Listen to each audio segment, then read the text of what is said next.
I almost lost it because everything is happening so fast. I'm young. I was a young mother. I'm not learning. Still growing. I'm even hating myself because I'm like, I can't learn. Why can't I learn? And I'm like, this is now too much. My mom, I call her, I tell her I'm pregnant. My mom is like, what? Why are you pregnant? Why are you pregnant?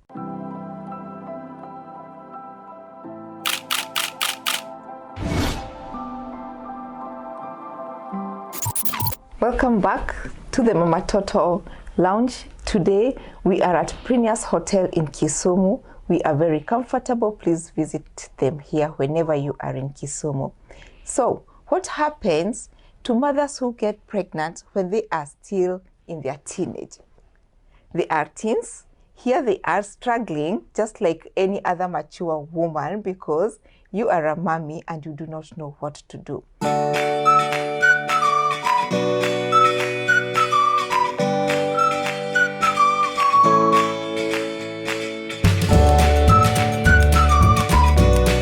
Our special guest today is going to take us through her story, pregnancy, birthing, and beyond, unfiltered at the Mamatoto Lounge. Allow me to usher in Edith, and thank you so much for showing up. You are looking amazing. Oh, thank you. Karibu sana. Please, let us know who is Edith. Thank you. And I'm happy to be here today. My name is Edith Osire. I am a medic, a clinical officer by profession, and currently living and staying in Kisumu. I'm happy to share my story as a teenage mom and the hurdles I've gone through until now. Yeah, thanks. Until now. Yes. Karibu san. And when you say like the teenage mom, my first thinking is, how old is your firstborn? Okay. My firstborn is turned 23 in January. Beautiful. Yeah, I got my son when I was 18 years old, just after Form 4. Wow. Yeah. Please take us through. Okay. Edith is this girl that was born in Sony Sugar. My dad used to work at Sony Sugar Company. And we moved from Sony to Rongo, where I actually went to primary school. And then I went to Asumbi Girls. My dad was very, very tough, so to speak, and was very hard on us. Mm-hmm. Yeah, no man, no boyfriend, no nothing. So we grew up not going to visit relatives, not going to visit our friends, because my dad believed that if you go out there, then you can mess up. Yes. So I grew up not even having very strong bonds with boys, but of course those ones of high school boyfriend, girlfriend thing, that one I went through, but nothing like having a close relationship with a man or a boy. So when I finished my Form 4, my dad started ailing, and most of the time his energy of keeping us inside the house was going down. Yeah. So we took advantage of that, and I got a boyfriend, and this boyfriend was a teacher, a high school teacher. That time I'm 18 already, getting to know myself, a virgin, of course. Yes. And one thing leads to the other, and I get pregnant. So before I got pregnant, I'd actually eloped from home. Yeah, that is the funny part of it. Because at least the boyfriend had like a shelter yes, somewhere. Yes, He's a teacher. Yes, he was a teacher. He was living in the teacher's quarters. So I would visit actually, because this teacher, I actually met this teacher when I was playing table tennis at the national levels for Asumbi Girls. He was also a teacher at a secondary school in Luo Nyanza, and he was the head of tennis in that school. So when we qualified for the nationals, we went to Machakos High School, and he was in charge of Nyanza table tennis players as a whole. So that is how we met. So when we came in for holidays in Rongo, when we were in Machakos, he told me that he also comes from Rongo. So one time we meet in Rongo just like that, and then he's like, "Hey, kumbe, we can meet. You know, I didn't imagine I would meet you. Much as you're coming from Rongo, I wouldn't think I would meet you." But we didn't do anything at that point. And when I finished my Form 4, I had known where he teaches, and we found a person who would he would give a letter to bring to me, and I would respond to the letter and give that person to take to him. That time there were no phones. So this relationship goes and goes, and I get pregnant. Yes. And then I eloped from home. After my dad had known about the relationship, he was against it completely. But to me, this was the first man in my life, the person who broke my virginity. I'm like, this is the right man for me to be with. And you've just finished Form 4. Yes, and I'm a church goer, remember? And we are always told in church that, you know, when you get a boyfriend, the person that will break your virginity should be the person you live with for the rest of your life. And you have to wait for it to come at the right time. But now mine came a little bit earlier. But the teaching that I was told that if this guy breaks your virginity, that is your husband. And now I stick to that. Yes. In my very, how do I call it? In the innocence. Yes. Yes. So my dad tries to look for me, comes to school where this teacher is teaching. I say no. I say, me, I'm sticking to this guy. Remember, I've qualified to go to campus. I'm not thinking about my education. No.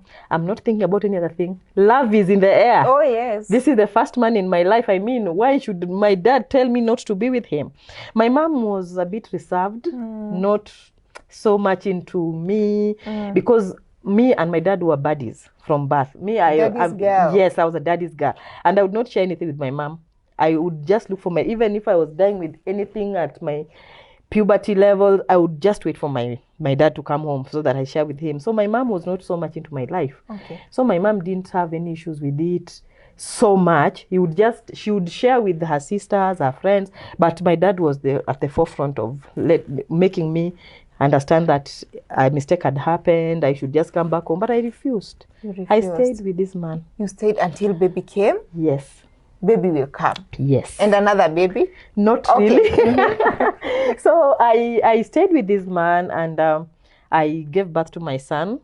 Yes, I gave birth to my son. The experience was not so good, because first I think I was not yet developed enough to have a baby. Okay. Because first I didn't have even the breasts my breasts were tiny. Yes. That time I got pregnant. You were just 18. I was just 18, and I was learning to breastfeed a baby, to take care of a baby. And there was a nurse that was a neighbor, a wife to a teacher. Yeah, she's called Erin Doc. Nowadays she's in the US. I know. I'll share with her this blog. She taught me how to breastfeed, how to change a nappy, diapers. She actually walked with me the journey. And when my baby was 6 months old, she even introduced me to family planning, because she felt I was too young to even have another baby. Yes. Yes. And I remember I had qualified to go to campus, but I never went to campus because I was now nursing my baby, until the time that my dad asked me to. Now my dad had accepted the fact that I got married. Yes. Yeah, quote unquote. I got married. Yes. And the only thing he wanted for me to go back to school. He told me, you're a bright girl. Don't just make your life miserable. So kindly apply and go to MTC. So I applied and I got an admission to Kenya Medical Training College, Kisii campus. Okay. And I went and studied clinical medicine. Let's hold it there. Mothers, don't forget. There is this nurse who is a neighbor, and she volunteers to come and assist another mother. Yes. God bless her wherever she is. So you're going back to campus. Where are you leaving the baby? I'm leaving the baby with the father. Oh, okay. Yes. He was ready to... Am I allowed to say he was a good man? Yes, he was. Yes. Yes, he was. He remained with the baby. Father, He's a good father. He's taking care of us. Yes. I am unemployed. I'm going to college. He supports my college. Yes, he supports it together with my mom. That time my dad had died. Actually, my dad died when my baby was 8 months old. And the only thing he told me at his deathbed, when I went to see him in Ombo Mission Hospital, he told me, my daughter, don't forget to go back to school. Yes, kindly make sure you go back to school. And I made a promise to him that I will not let you down, Dad. I know I'd let you down before, but on this, I'm going to take it to the next level. I'll have to have my certificates. I'll have to go to college. Yeah, so I leave my baby with him, with a house girl, and I go to college. So when I reach college is when I think I'm getting to know myself. Oh, yes. Yes, is when I start knowing myself. I'm like, I'm a mother. I don't want anybody to know that I'm a mother. We are in first year, first semester. everybody's like, you look beautiful, da da da da da. And I would say yes. And if anybody says that I have a baby, I'm like, where did you see that baby? Me, I'm not a mother. I'm not a mother. I was not holding the crown of motherhood with pride. Evidence? Where's the evidence? Me, I'm tiny, little girl, beautiful. Budding. Yes, I did not want anybody to know that I was a mother. Oh, wow. But for the people we were with in college who knew me before, because I met some girls whom we were with in high school in MTC, them, they knew my story. Yes. But I told them, don't tell anybody that I'm a mother. I don't want that to be out here. Yes, let it just be a secret. I didn't want anyone to know that I had a baby back at home. Okay. Yes. So I was proud of my son, but I didn't want my classmates to know that I was a mother. Yes. Yes, but somehow it came out, and it was out there. So I had to accept it, though I was not able to talk about it freely. Yes. So if somebody asked me, I would say, yes, I have a son. Yes, I have a son. Yeah. Period. And it ends there. Yes. Yeah.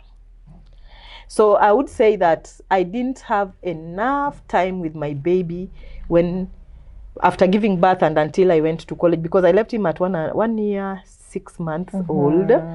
He was 1.5 years old when I joined MTC, and actually my son was taken care of by the nanny more than me. Yes. In his early ages, because I was in MTC for 3.5 years, and then I went for internship. So we would get 2 weeks off, I think, after a semester. That is the longest I would stay with him. Yes. Yeah. And how is your relationship, if I may ask? Well, so the 23-year-old now, a tall boy. And I think at the moment we are best of friends. He calls me Mama Dylan. He's never called me Mommy, unless he's texting or maybe sending a WhatsApp message. You say, hi, Mom. But if I call him, he would say, hi, Mama Dylan, how are you doing? Okay. Yes, and we have a very close relationship. I think we are best of friends. Beautiful. Let me ask, who is Dylan? Dylan is my second born. Oh, Dylan is your second born. Yes, my first born is called Alvin. Yes. Yes. So and Alvin will call you Mama Dylan. Yes. Okay. He would call, because that is the name that everybody calls me with. Yes. And of course, when Alvin was in class 7, the dad passed on. I didn't talk about us separating. When I finished my college, things were not working between us.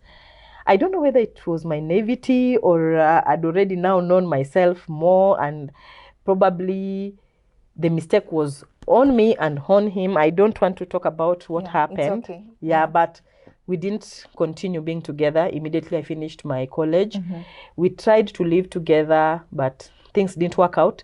So we went separate ways, but we co-parented with respect, because he decided to take Alvin to a boarding school, which we were supporting, both of us.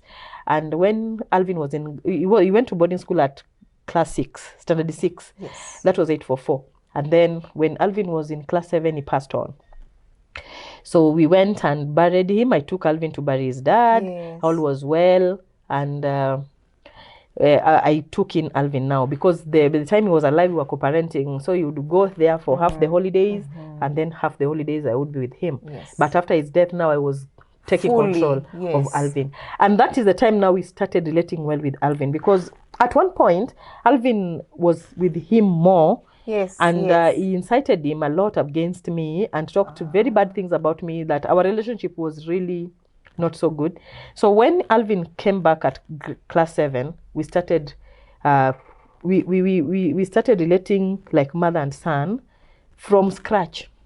Oh, yeah. Yeah, from scratch, because it's a lot of learning and unlearning from each other. I was knowing him, he was knowing me, telling me things that the dad used to tell him about me, which I don't even take offense on, because he would say things because of his emotions, and I would also say things because of my emotions. But I didn't want to really tell the boy that, dad was lying, dad was saying this because of this, because even me, I had my flaws. Yes. I also wronged him in a way or the other, and I take responsibility of that.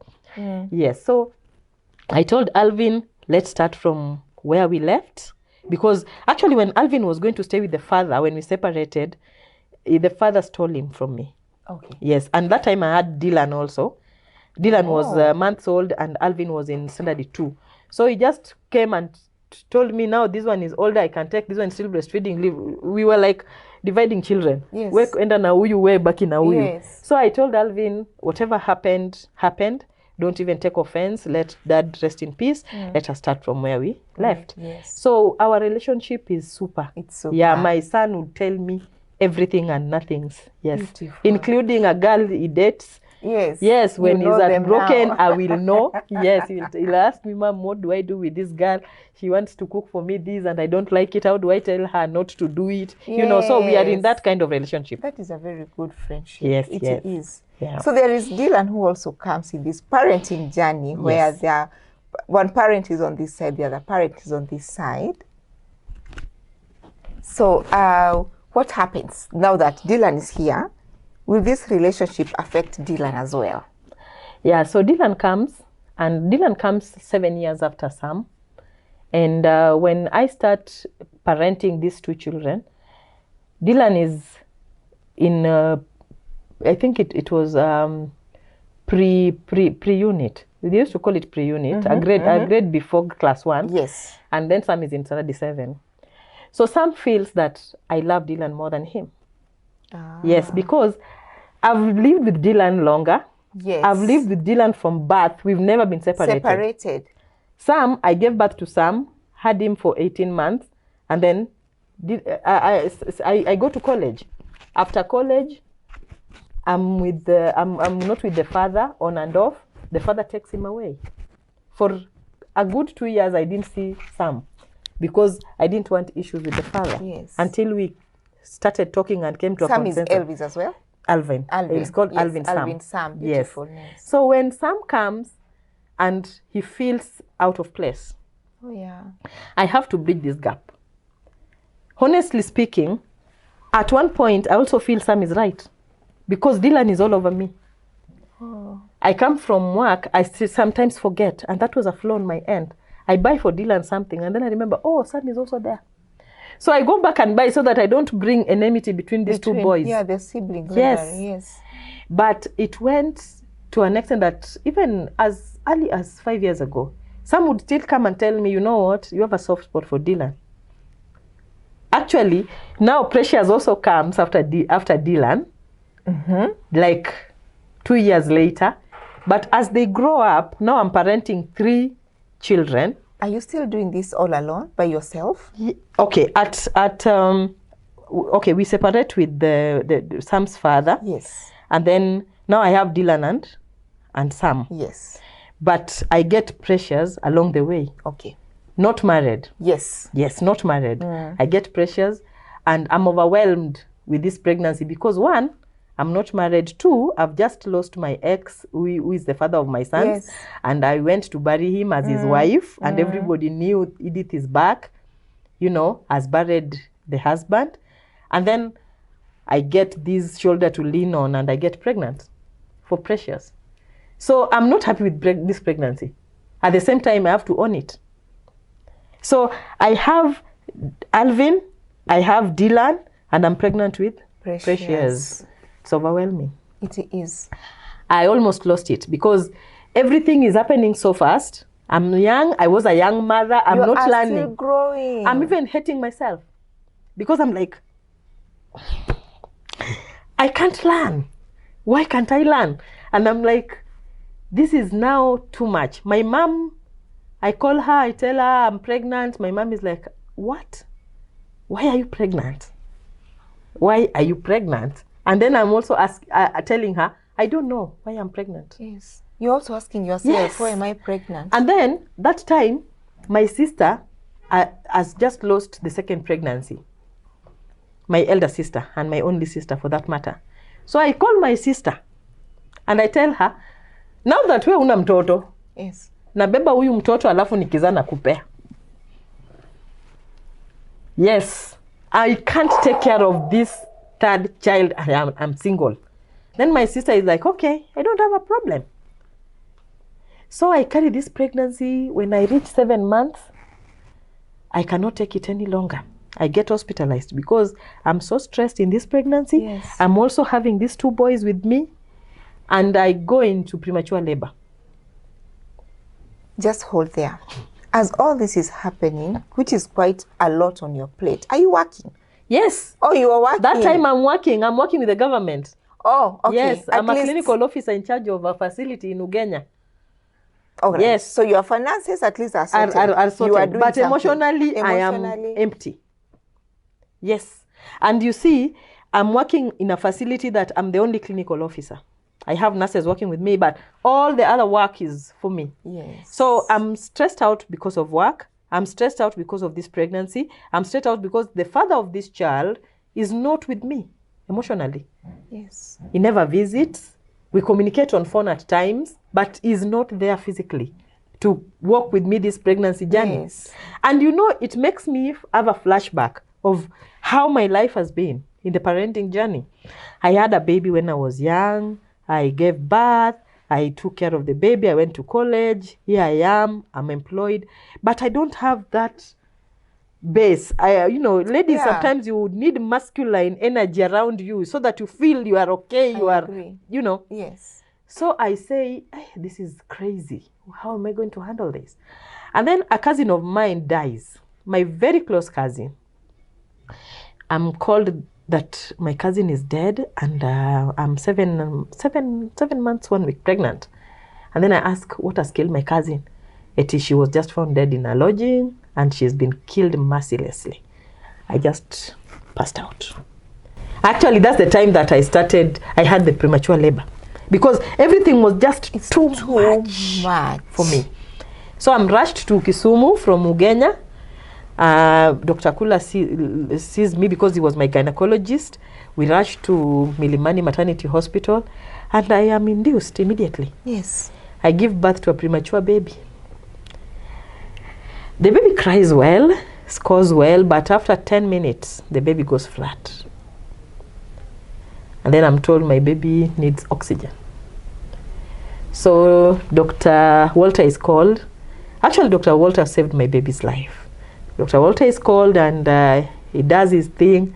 I was in Milimani Hospital for around 3 weeks. Yes. And we are discharged home with my premature baby. Let me just, I'm getting a lot of goosebumps right now. Yes. And had you decided to call her Precious, or Precious will now come because of this experience of the 3 weeks? Actually, I had planned to call my baby Melanie, and that is the name that was ringing in my mind. The name Precious came in after the ordeal that I went through. She is precious. She is. I agree. She Yes. is. Now, will you give your sister the baby? No. Actually, the turnout of events, I just told my sister, now the attachment I have with this baby is out of this world. It's not even my boys. This one is now the Indio Sasa. Uyu mtoto sasa, because she struggled to live. You know, there's a time that we are in the nursery, and then I fall asleep. Kumbe oxygen ilikuwa imeisha na mimi sijui. And remember, I'm a medic, but mganga pia jigangi. Sometimes I'm looking at the baby, I'm looking, she's becoming cyanosed. Cyanosis is the color changes to bluish, meaning oxygen it is low. All right. And then I realized, oh my God, oxygen imeisha. I go call the nurse, and then nurse, na vile oxygen imeletwa iko chini huko, nani atabeba? Do you know, at one point, me and the security guard, I've just given birth. I'm not even 1 week old with we carried oxygen cylinder to the nursery so that my baby cannot die. It was that bad. So, in fact, the nurse was telling, nani amekwambia ubebe cylinder? But you were busy. I can't wait. And remember, at night, nurses, there are only 2 or 3 nurses doing night shift. So, they are also attending to other patients. So I would not wait for them to come and go get the oxygen. So whatever I went through with this guy, I think I cried a lot for the 1 week, the first week that we were in nursery, that I even told my mom, I don't think I will ever cry like this again. Even if anything happens to me, yes. I don't think I will cry like, because my baby used to change condition every hour. And I would just be crying for her to just be alive, you know. So sometimes I make a joke with her when she doesn't want to listen to me. And you know, wait. I really cried in the when we were in the nursery, you know. So whatever I went through with her made us have some very, very crazy attachment. Yes. And when I went home with Precious, Dylan was now not happy. Dylan was 1 year and a half at that point, I think going to 2 years, but he didn't like the fact that another baby had come, because you know, I'd babied him so much. Yes. So I started taking care of the 3 children. Yes. Alone. Yes, alone. I was a single mother taking care of the 3 children, and I didn't have a problem with it at that point. Once the baby came, I think the stress levels went down. The acceptance yes, I came accepted. in. I accepted the fact that now I have a girl, and I was very happy to have a daughter. Oh, yes. Yes, and all was well. Beautiful. And allow me to ask, because we believe and we keep on saying that it takes a village to raise a baby or babies. Where is your village here? Do you have a village? Do you have a community? Who is there? Who is checking on you? Yeah, okay. At that point, I had colleagues. Okay. I had colleagues and friends who Nice. were very, very good to me. To note, I had a lady called Caroline Timothy. She's a nurse now in the US. She came home just the other day. We had lunch together. Hi, Carol. I know you'll watch this. Yeah, she was there for me all the Beautiful. time. Yes. In fact, the time that I brought a premature baby home, she would bathe her, do everything for me. And she was my neighbor as well. She was a nurse in the facility I was working in as well. We So you became were in the friends. same quarters? Yes, yes. And apart from that, I had some other nurses who are also friends. Who are coming to visit me. Yes. And of course, my sister, the superwoman. Oh, the I call her superwoman. my mama. Yes. Yeah, man. My mom Precious as two mothers. Yes, yes. And my mom sometimes says, Wewe, you are too close to your sister than even me. But there's just something about me and my sister, because we are the best of friends, and we share so much and everything. And she was also there for me. She would visit a lot. Nice. Yeah. Okay, so far so good. You are now doing well. The babies have gone to school. Will you also go back to school? Yeah. So I graduated in 2014, and then I want to join my master's in 2015, so that nimalizane na hii maneno ya masomo before my children are also going to seek education, and maybe school fees would be an issue hapo mbele. So just when I've gotten my letter of admission, I meet somebody, and then I'd say, let me give love a chance, so that I'm also able to take care of these children with a father figure.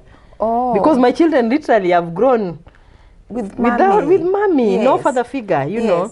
So are we differing ama mapenzi naenda mapenzi? I'm differing because I'm like, let me handle this mapenzi thing first. Oh, yes. Yes, I can't do these things together. Yes, I don't know what was coming over me. You know, this mapenzi wewe.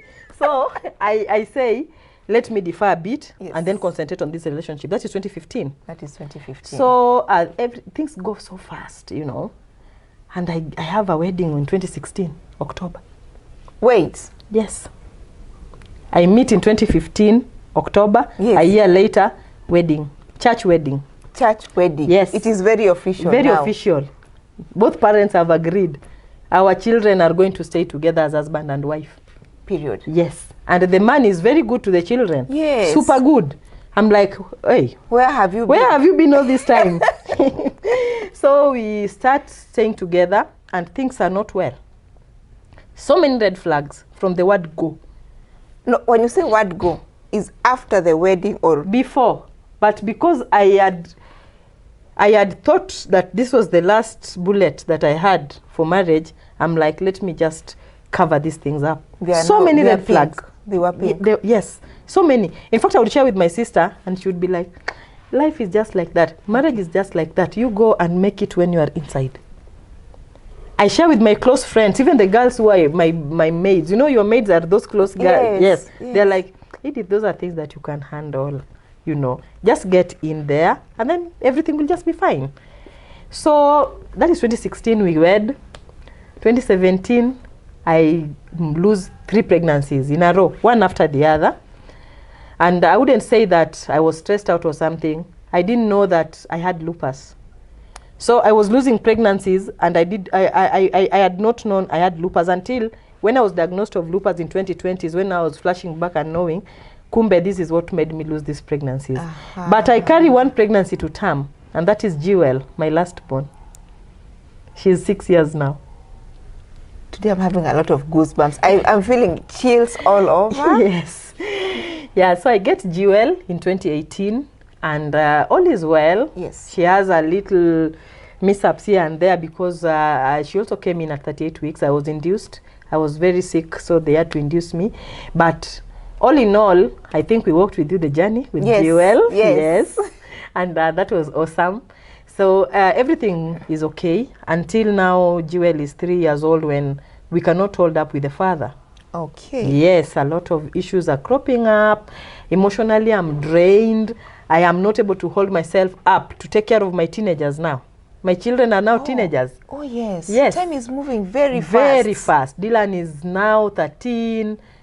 Sam was 20. Was it 18? 20 or Yeah. yes. And then Precious is also coming in at 11 years, going to 12, and things are not just working out. I'm now parenting alone with a man in my house. Doing a lot of parenting alone because we are not relating like we need to relate like father and mother to the children. Things are not just adding up. A lot of issues coming up, and I felt enough is enough. All right. Yes, so we go separate ways in 2023 September, and we decide to call it quits. Okay. Yes. I am two things, and to my viewers, our guest has talked about lupus, a condition that will be discussed by a specialist when the right time comes in.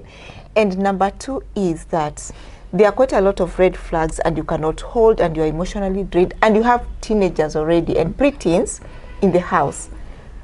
Are they noting? They are. Actually, my firstborn son tells me, Mommy, you're not happy in this marriage. Why are you forcing yourself here? And me, I'll tell you, okay, that time he's in campus. He's in his final year, fourth year. He tells me, you are ever sad. I come home in the evenings, you are in your bedroom, just on your phone. Sometimes you don't eat. You are not happy, and you keep quarreling with dad all the time. Can you just sort out your mess? That is my firstborn son. And my secondborn son is always timid. He doesn't talk much. He would just be like, Mom, I'm praying for you. Just that. Oh, just that. But my girl is assertive. A man of few words. Yes, few words. Few words. But my girl Precious is like me, talkative, will say her mind, you know. She comes to my bedroom, hugs me and tells me, Mommy, can we move out? Yes, because this violence will not take you anywhere. We were not going to stay together with that kind of attitude that we had on each other. We were just, all of us, our energies were high up. Nobody would want to come down. Nobody would want to be the bigger person. Yes. So we would just even exchange sometimes, not thinking about our environment, especially children are involved. So I said, no, this is not good for the children. Because they were sad now. They were now sad. Parenting became so difficult, and I was embarrassed on their behalf. Oh, yes. Because I was like, what am I even putting my children through to begin with? It's very sad. Yes, very sad.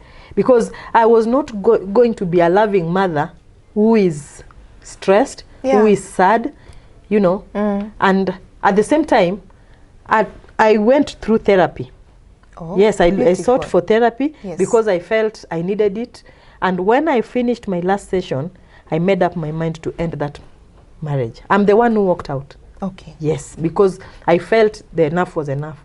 And it was the best thing that I ever did to myself. I put myself first. At one point, I was like, I don't love myself. I was losing it. Yeah. Yeah, but now I'm happy. I get so happy when individuals put themselves first, because it's you first. Yes. And these energies that are even going to your children, and when they go outside there, everybody knows. And they go with that negative energy outside there. So you chose yourself first. Yes. And I would tell other parents, don't be that selfless parent. Be selfish. Love yourself.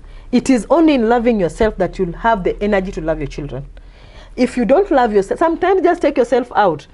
Nunulia watoto nyama na mboga na ugali wakule kwa nyumba. Wewe enda huko Acacia. Yes. Have dinner with yourself. Pay for it. Kujita kamkutano. Yes. Buy nice perfume. Buy it for yourself. Don't sacrifice everything that, you know, me, I can't even wear a nice watch because, you know, I have to pay fees for this. Fees will be there whether you have a watch or not. Love yourself. You'll still give our viewers those beautiful parting shots. Yes. Now you've moved out. I'm assuming you've moved out with your 4 children now. Yes. I've moved out with them, and we try co-parenting, which we are still trying to date. But I don't think it's working.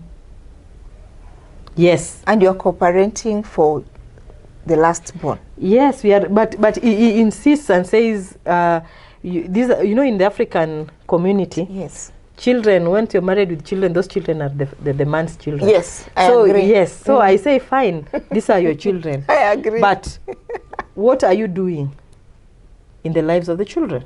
Let's co-parent in real sense. Yes. Yes. So other things I put aside and say, I'm the mother. Let me parent my children. These are my children. So if he comes in whatever way, little, big, huge, Yes, that's fine. that's fine. But I do the main. You are the mother. Yes.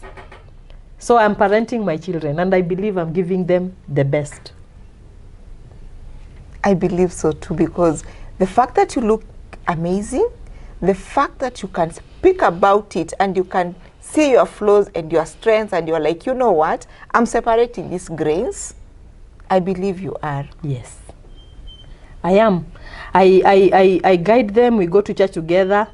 I be the man and the woman in the house. Yes. And I also have a few male friends who I trust that I let talk to my sons, so that they also get to know what is the masculine aspect of life, because they have to be guided. They have to. Yeah, and there are things that I can't tell them. I'm not a man.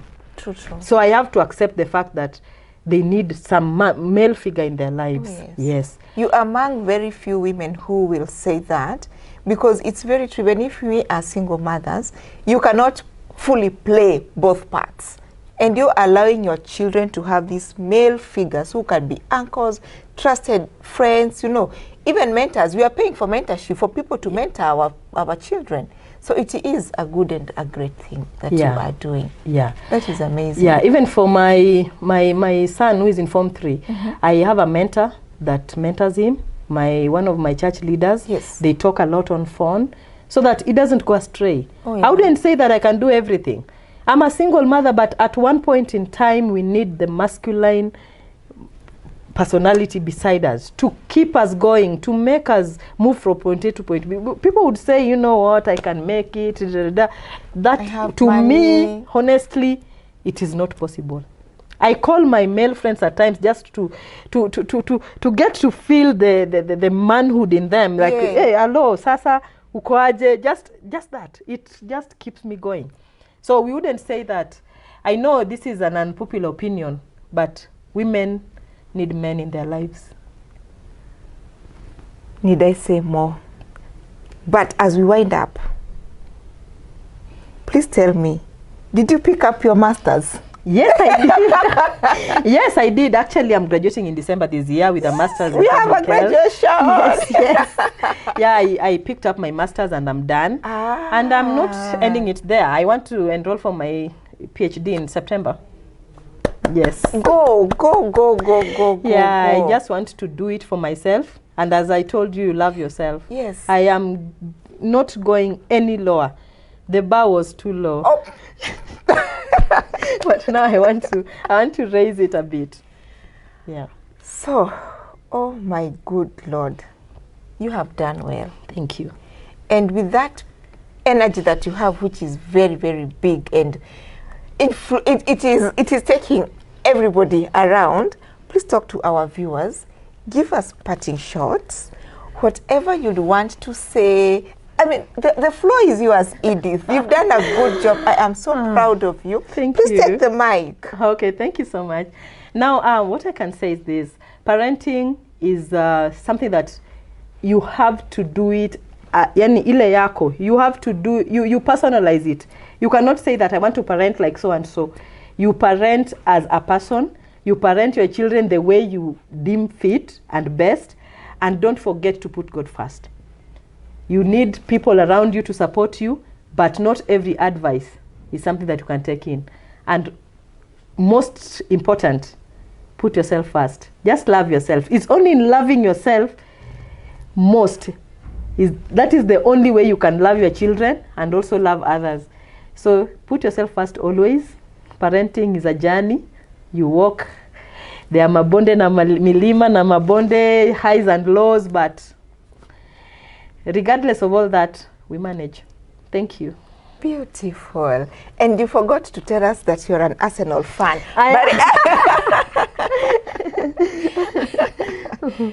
All right, so thank you so much. That has been Edith with her unfiltered parenting journey.